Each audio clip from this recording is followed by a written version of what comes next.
bonjour. Je vais essayer de ne pas chevaucher par rapport à l'exposé qui vient d'être fait et qui apporte beaucoup d'informations. Pour revenir très rapidement sur l'histoire, question, est-ce que l'enfant handicapé est éducable? C'est ça la question qui a été posée au départ. La réponse, elle vient en France de loin quand même. On pense à l'abbé de l'Épée pour les enfants sourds. Il y a une très belle séquence du film Ridicule où l'abbé de l'Épée présente ses élèves sourds devant la cour du roi Louis XVI. On pense à Valentin Huy pour les aveugles. Et puis, pour les enfants, tout à l'heure on parlait d'arriérés, pour les enfants ayant des handicaps d'ordre psychique et mental, il y a Édouard Seguin, dont un historien retraçait le travail dans un livre qui s'appelait « Instituteur des idiots à l'hospice des incurables ». Idiot, imbécile, arriéré étaient des catégories médicales. Voilà. Les classes de perfectionnement qui sont issues de la loi de 1909 n'accueillaient pas d'enfants handicapés. Ils accueillaient des enfants en grande difficulté sociale, des enfants issus de l'immigration, des enfants du voyage, qui étaient très peu scolarisés. Mais ils n'accueillaient quasiment pas d'enfants handicapés dans les années 60. Et le directeur de l'école spécialisée du Bourget nous disait dans une conférence, à cette époque, j'avais l'ordre de dire à un instituteur de perfectionnement qui recevait une famille ayant un enfant handicapé, j'avais l'ordre de lui dire, vous refusez l'enfant. Donc la loi de 75, ça a été un progrès important. La loi de 75, elle dit très simplement, et la circulaire qui l'accompagne, elle dit très simplement que lors de l'orientation d'un enfant, il y a un ordre effectivement de priorité, je vous le dis de mémoire, d'abord étudier si l'enfant relève d'une classe ordinaire, mais en ajoutant aussi avec les soutiens nécessaires. Ensuite, est-ce qu'il relève d'une classe spécialisée? Et là aussi, il faut étudier les soutiens. Et seulement ensuite, est-ce que cet enfant relève d'un établissement spécialisé? Cette loi, elle a eu beaucoup d'opposition. Je rappelle qu'il est né dans l'éducation nationale une théorie très bizarre, suivant laquelle il fallait qu'un enfant, pour accueillir un enfant handicapé, il fallait que les enseignants soient volontaires. C'est assez surprenant. La loi de 2005 a balayé ça quand même. Voilà. Il fallait que l'enseignant soit volontaire. Et donc, dans cette période, l'intégration était très limitée parce qu'il n'y avait pas d'avenir pour l'enfant handicapé. La famille qui demandait l'inscription de son enfant handicapé en maternelle, on lui disait mais pourquoi? Il n'y a rien pour lui à l'école élémentaire. Et je crois que la création de toute une série d'unités locales d'inclusion scolaire, d'abord à l'école élémentaire, ensuite en collège et maintenant aussi en lycée, ça crée un avenir possible. Et cet avenir possible, elle a été un facteur important de développement de l'intégration scolaire. J'ajoute aussi que on est passé d'expérimentation, par exemple, des expérimentations assez anciennes. Les premières classes intégrées, ça a été aussi un institut médico-éducatif qui s'entend avec l'école voisine pour que la classe d'enfants de l'école de l'IME soit dans le groupe scolaire. C'est par exemple très anciennement l'Institut Binet-Simon à Paris. C'est à une époque aussi des parents qui se mobilisent qui se réunissent, qui cherchent à être 7, 8, 9 ou 10, et puis qui s'orientent, qui vont vers l'inspecteur d'académie en disant, voilà, on voudrait que notre enfant soit dans une école dans une classe au sein d'une école ordinaire. Alors ce processus, il est très long, et souvent il ne profite pas aux enfants pour lesquels les parents sont mobilisés, parce que le temps de réaction étant de 3, 4 ou 5 ans, les enfants ne sont plus là lorsque la classe ouvre, elle profite à une autre génération. Il y a eu longtemps aussi la crainte dans les IME que les IME soient dépouillés des enfants qu'ils accueillaient. Alors il y a une question qui a été posée, est-ce que les IME ont de moins en moins de place? La réponse est non. Le nombre de places d'IME augmente peu. C'est un vrai problème dans notre département parce que la population de notre département augmente rapidement et il y a un manque considérable de places en IME. L'environnement très difficile de notre département pèse sans aucun doute sur l'éducation nationale aussi. Je vous donne des exemples. Il y a maintenant, c'est très récent, il y a un enregistrement des besoins dans notre département. On aurait pu se dire, ça aurait été possible depuis des dizaines d'années.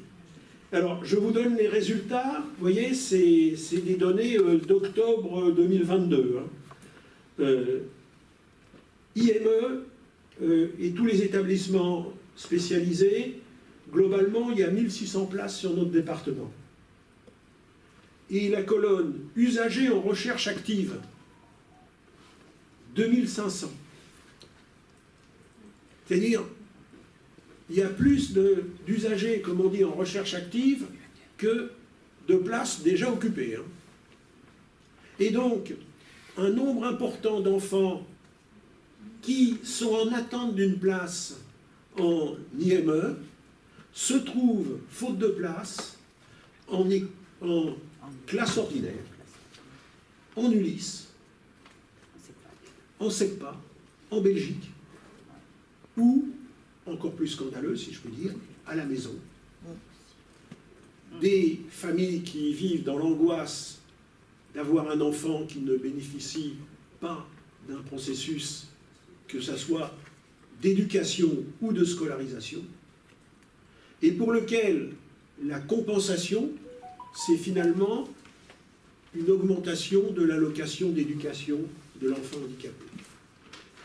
Sans aucun doute, ce poids pèse sur le fonctionnement de l'éducation nationale. On parle du nécessaire soutien, dans un certain nombre de cas, dans de nombreux cas, soutien nécessaire de l'enfant handicapé. Si l'enfant est handicapé, c'est par définition, il a d'importantes difficultés. Ces importantes difficultés, pour un certain nombre d'entre eux, supposent des soutiens. Alors, pour ce qui est de tous les services de soutien, la situation est encore plus catastrophique parce que globalement, il y a 1000 places, il y a 1050 places, et les usagers qui ont une notification d'orientation de la MDPH pour obtenir une place et qui n'en ont pas, eux, ils sont 4700. Donc vous voyez cet environnement extrêmement défaillant. Je dis bien, ça pèse sur l'éducation nationale. Les progrès de l'éducation nationale, il y en a. Quand il y a eu les premières classes d'intégration, c'était au coup par coup. Aujourd'hui, on peut dire que globalement, il y a une carte scolaire de l'intégration. Vous connaissez la notion de carte scolaire, hein, c'est-à-dire qu'il y a une répartition sur le territoire, une répartition qui se veut cohérente. Je ne dirais pas qu'elle est parfaitement cohérente, parce que, par exemple, pour les unités locales d'inclusion scolaire, créer une Ulysse, ça suppose aussi une collaboration avec la mairie. Et il arrive parfois que certaines mairies, dans certains endroits, que je ne citerai pas, sont assez peu favorables. Pas forcément d'ailleurs parce que le public accueilli est particulièrement difficile. Parfois c'est parce que le public accueilli est plutôt facile. Les enfants accueillis ne posent pas trop de problèmes et l'arrivée d'une Ulysse, ça serait dans le groupe scolaire, l'arrivée aux yeux de toute une série de partenaires, la municipalité, des enseignants, des parents, ça serait l'arrivée d'un problème. Je veux dire aussi que, par expérience, il faut rendre un hommage à des personnes qui jouent un rôle souvent très positif dans l'intégration scolaire, et souvent un rôle très positif dès la maternelle, ce sont les élèves. J'ai vu de nombreuses fois, parce que je vais souvent j'accompagne souvent des familles dans leur démarche, je vais dans des réunions d'équipe de suivi de la scolarité, je vois, je discute, et les élèves de maternelle, d'école élémentaire, très souvent, ont conscience de la difficulté de tel ou tel enfant en situation de handicap et le soutiennent de multiples manières. Alors pas tous, mais souvent il y a un nombre suffisant pour, ça peut être l'aider un petit peu, sans trop l'aider, le raisonner quand ça ne va pas très bien, le protéger parfois, parce que c'est nécessaire. Je dirais que parfois, par contre, en collège, des fois, ça devient plus difficile. Au moment de l'adolescence, ça devient plus difficile, mais s'il y a un discours citoyen, au collège ou au lycée, s'il y a un discours citoyen, un discours de solidarité, cet accompagnement, ce soutien des élèves, il peut continuer, il se fait, et il est réel. Si bien d'ailleurs qu'il peut très bien y avoir, à situation égale, dans un établissement scolaire, un enfant qui a un accompagnant par un adulte, et ailleurs, un enfant qui n'a pas d'accompagnement par un adulte, qui a un accompagnement par les adultes et par les enfants. Moi, je suis surpris, par exemple, que des fois, on demande un AVS pour prendre les notes en cours. J'ai été enseignant. Quand un élève est absent, on lui indique qu'il va pouvoir récupérer les devoirs sur le cahier d'un tel, mais pas sur le cahier d'un tel qui, lui, il prend des choses qui sont totalement fausses de A à Z. Donc, il faut éviter. Par contre, on sait qu'il y a un groupe d'élèves qui sont un groupe ressources, qui sont tout à fait à même d'aider l'enfant en situation de handicap. Il y a des pratiques pédagogiques qui existent à l'école élémentaire. À l'école élémentaire, il y a des pratiques pédagogiques qui ont des conséquences. Par exemple, est-ce que dans une classe, on met le premier, qui est souvent une fille, la première à côté de la deuxième, la troisième à côté de la quatrième, et ce qui fait une concurrence effrayante, et des murs se dressent, ou bien est-ce qu'on met les élèves les plus capables, qui ont plus d'acquis, à côté de ceux qui sont les plus en difficulté, en évidemment modulant l'aide qu'ils doivent apporter, hein, s'il ne s'agit pas de faire à la place. Il s'agit de donner des coups de pouce nécessaires. Donc vous voyez, tout ça, ça apporte des éléments de réflexion. Je participe assez souvent à des réunions d'équipe de la scolarité. C'est un indicateur du climat qui existe. Des fois, ça se passe très bien. Je pense à une RESS auquel j'ai assisté, où une petite élève trisomique arrivait en fin de parcours élémentaire et on se posait la question, est-ce qu'il y aurait la possibilité d'aller en Ulysse l'année prochaine? Et les enseignants disaient, bon, mais c'est une élève de l'école qui est disciplinée, travailleuse, qui a des difficultés. Mais si elle fait une année de plus chez nous, il n'y a aucun problème. J'ai vu à Montreuil, au lycée horticole, une réunion d'équipe de suivi de la scolarité. La maman m'avait demandé de l'accompagner. Son fils était présent. Et la réunion a commencé de la manière suivante. Ryan est un élève sérieux, travailleur, toujours présent, attentif. Respectueux des élèves. Respectueux des élèves, en lycée professionnel, ça a un sens. C'est-à-dire que l'élève ne tient pas des propos désagréables à l'encontre de la maman de l'enseignant. Bon, je dirais ça comme ça. Donc on se dit, mais pourquoi la maman m'a fait venir? Enfin, c'est toujours intéressant de voir que les choses se passent bien. Moi, je suis content de voir que les choses se passent bien. Et la suite, c'est, mais Ryan n'aura jamais son CAP, il n'a pas sa place dans l'établissement, il faut qu'il parte.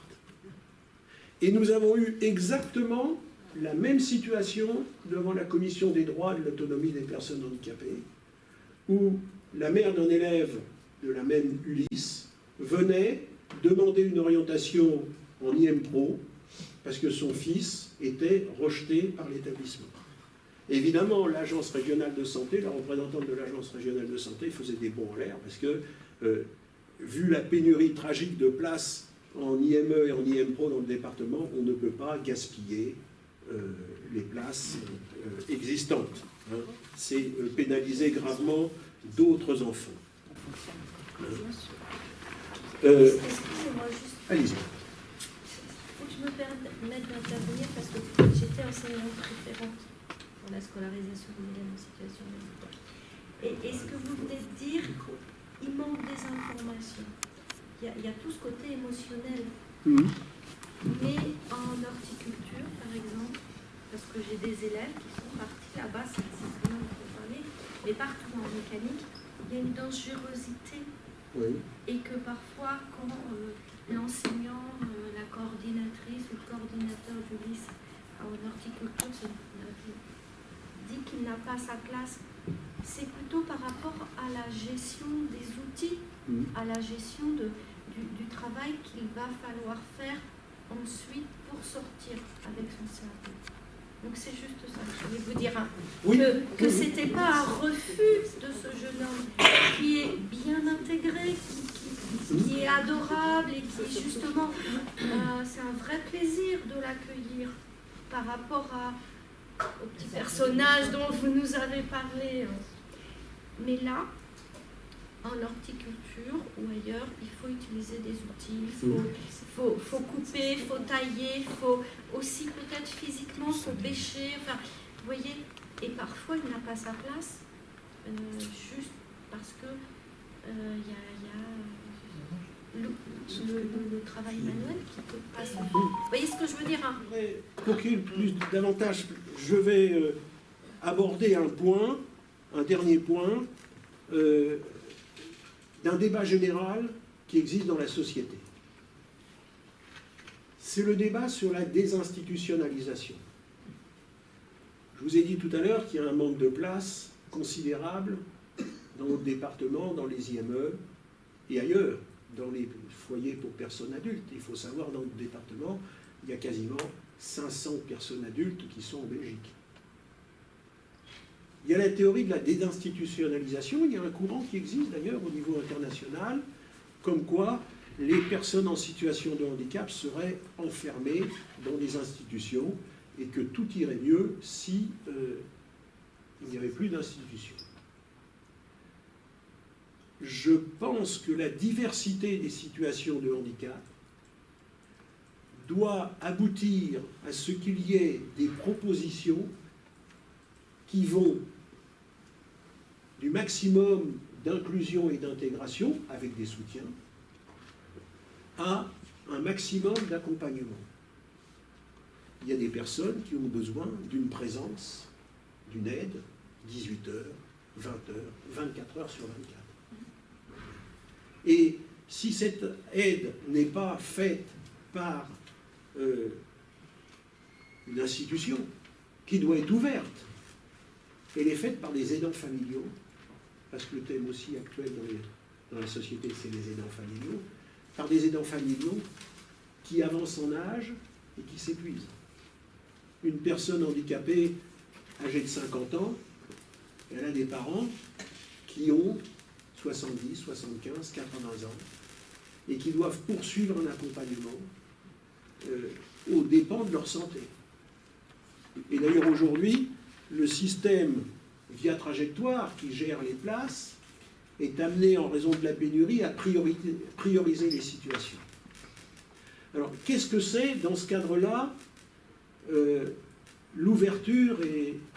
Bon, c'est par exemple ce mouvement qui fait que les IME aujourd'hui doivent essayer d'inclure les unités d'enseignement dans les groupes scolaires proches de l'établissement, dans les écoles, dans les collèges. Et ça, c'est un mouvement qui avance, qui n'est pas simple, parce qu'il faut qu'il y ait de la place dans les groupes scolaires, il faut qu'il y ait de la place au collège, et puis il faut surmonter toute une série de réticences, de résistances, et les choses peuvent avancer d'ailleurs, parce que à mesure où dans une école ou dans un collège, les choses sont plus récentes, là on constate que les enfants en situation de handicap, c'est des enfants comme les autres, avec plus de problèmes peut-être, mais c'est des enfants, des jeunes, que des liens s'établissent avec les camarades, qu'il peut y avoir aussi des échanges et des soutiens. L'IME peut être un centre ressources face à certaines difficultés que rencontre l'école et apporter des conseils. Il y a de nombreux. Bon, tout ceci, tout ce mouvement d'ouverture, il faut le poursuivre et il faut qu'il se développe. Hein. J'ai vu, par exemple, à Aubervilliers, l'an dernier, la présentation de 2 unités d'enseignement qui avaient été installées dans une école élémentaire et dans un collège. Les jeunes qui participent à ces unités d'enseignement, les jeunes de l'IME et de l'IMPRO, étaient extrêmement contents de ce mouvement. Et ceux qui n'y étaient pas encore par manque de place étaient demandeurs de ce mouvement. Ce mouvement aussi, c'est un mouvement de moindre stigmatisation de l'enfant en situation de handicap et de jeunes en situation de handicap. L'enfant qui part le matin dans un petit bus, qui revient le soir dans un petit bus, qui n'est pas dans les mêmes groupes scolaires, il est marqué quelque part. Voilà. Bon, je vais m'arrêter là. Je pense qu'on pourra revenir par des questions à de multiples sujets. Merci. Merci beaucoup Pascal, merci Camilla.